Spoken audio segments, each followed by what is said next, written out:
Well, thank you for the opportunity to be here today. I'm Tom Perlich, President, Managing Director, and founder of Ecochlor.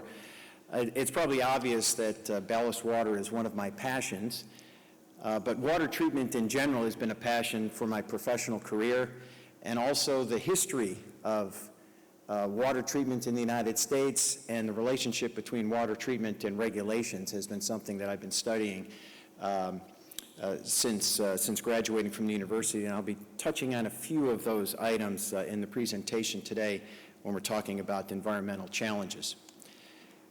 With regard to ballast water, the regulations for ballast water, certainly it's been a long process. The process began in 1993 when the IMO first began to consider the problems of aquatic invasive species caused by the transfer of water through ships' ballast. Over those 25 years, there was a lot of review, a lot of discussions, a lot of negotiations, and really there was a significant amount of resistance from ship owners, maybe from some people here in this room. And that's not to be unexpected, that there's resistance to these types of things, and I think the resistance is something that we'll see is consistent with other water treatment regulations around the world. So it's been a long process, but the regulations have been enacted. The United States Coast Guard is talking about enforcement. Everybody's gearing up for the IMO, the extension for the last 2 years, although the convention's been ratified. It hasn't come into force yet, which will be just in a few months. But the reality is that the regulations are here. And my suggestion to the ship owners at this time would be to accept and fully comply with these regulations and to embrace these regulations as they now stand. And when I say embrace, really what I'm talking about is to support these regulations willingly and enthusiastically. So there's been some consistency here. There was resistance by the people that were going to be regulated. The regulations come into force, and it'd be my suggestion that the ship owners embrace this. Now there's a historical perspective and precedence for this, and I'd like to share some of this from my experience. I lived in Savannah, Georgia for 10 years. In Savannah, Georgia, there's a pulp and paper mill. It's a Union Camp pulp and paper mill. And for a long time, it was the largest pulp and paper mill in the world. And for about 10 years, I spent just about 6 days a week in this mill, concentrating on water treatment applications and dealing with the water treatment challenges that this pulp and paper mill had. Now, before the regulations, now I came around after the regulations, but before the regulations, this mill was using 30 million gallons per day of well water. They had well water they had wells on the site, and they were pulling 30 million gallons per day for the pulp and paper process. That 30 million gallons was coming out of the aquifer. They were using it to make paper, and then it was going straight to the Savannah River. Now you can understand that year after year, pulling 30 million gallons per day of water out of the aquifer was causing some problems for the local community because that's where their drinking water was coming from. So the aquifer was being depleted, salt intrusion was happening, and people started to get a little concerned about the fact that this paper mill was pulling all this water out. Again, this is before regulations. Nobody was stopping them from doing it. So the local community came to Union Camp and they asked them about these concerns. They said, what can you do about it, and what's your opinion about the fact that you're using all this water? Now, this is the CEO of Union Camp before regulations. This is his quoted statement to the Savannah Morning News.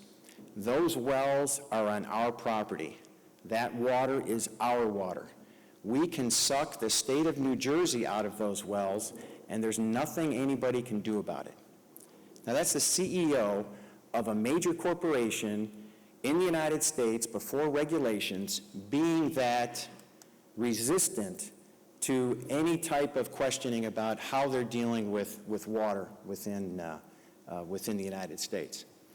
Now, regulations are going to come, but regulations don't come all by themselves. Sometimes they need a spark. And in Union Camp in Savannah, Georgia, there was a spark, and the name of that spark was Ralph Nader. Ralph Nader, maybe you've heard of him, but Ralph Nader and his Nader Raiders went to Savannah, Georgia, and they highlighted the water and the wastewater abuses, from the mill.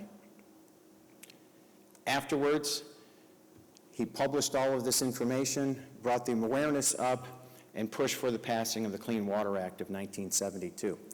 So this was all before the regulations. Now, what happened to Union Camp after that? After there was resistance, after the regulations were enacted, did Union Camp change their attitude with regard to water? Of course they did. So afterwards, Union Camp's stated goal is to integrate water management into regular facility assessment and proactively engage with stakeholders in communities to address water-related issues within the watershed. Very politically correct, very engaging. They're embracing that these regulations are a reality. They're getting out in front of these regulations. And actually this picture here that I'm showing is from their website. There's the mill in the background. Here's a very happy engineer or technician taking water samples. This is what organizations should be doing after these regulations come into force. You embrace them willingly and enthusiastically, because really it's the only logical thing to do. Now, getting back to ballast water again, how should ship owners support willingly and enthusiastically these regulations? My opinion, first thing they should do, choose wisely. Look at the ballast water treatment technologies that are out there. There's many different technologies. Look at your fleet, look at your trade routes, look at where the vessels are going and the demands on your vessels. Pick a technology that's flexible, that's reliable, and easy to operate. You should also look for a supplier that has proven experience and that's committed to the support of the system on board the vessel. If it's a retrofit situation, the integration engineering of a ballast water treatment system on your vessel is very important, shouldn't be underestimated. Certainly you're going to be looking for a integration engineering company that's got experience and that can support you in your efforts. Again, if it's a retrofit experience, look for a shipyard that's got experience, and certainly give the shipyard sufficient time to do a good job and to make sure that you've got a quality product at the end of the yard experience. Ballast water regulations, these are long-term regulations. The ballast water regulations aren't going anywhere. They're going to be here for the foreseeable future on infinitum. Look for long-term relationships between you and the supplier. And that's the only way that you're going to be able to maintain compliance with these regulations.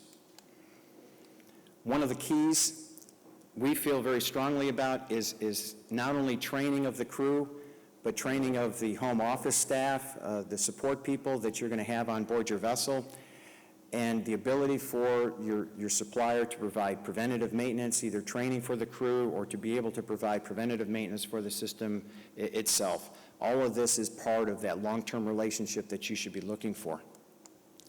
The benefits of this, supporting these regulations willingly, enthusiastically, certainly are going to be for your shareholders. It's going to be for your charters, all of your customers, your stakeholders. But of course, we're doing all of this for the one important thing, which is for the environment. So we're going to be suggesting to ship owners to do all of these things. You're going to be required to do it. Let's go ahead and do it enthusiastically for the benefit of all your shareholders and stakeholders. Thank you very much. Appreciate your time.